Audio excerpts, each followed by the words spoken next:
In today's tutorial, I'm going to show you guys how to add or connect to your VPN on your Dell laptop, tablet, or desktop computer.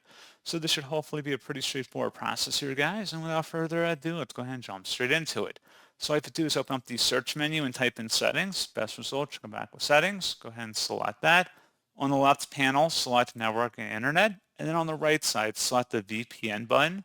If you want to add a VPN connection, select Add VPN at the top, and then you'll fill in the connection name as well as the server name, VPN type, type of sign-in info, as well as username and password, and then you would save that to your device, and that's all you have to do. So pretty straightforward process, guys, and as always, thank you for watching. I do hope I was able to help you out, and I do look forward to catching you all in the next tutorial. Goodbye.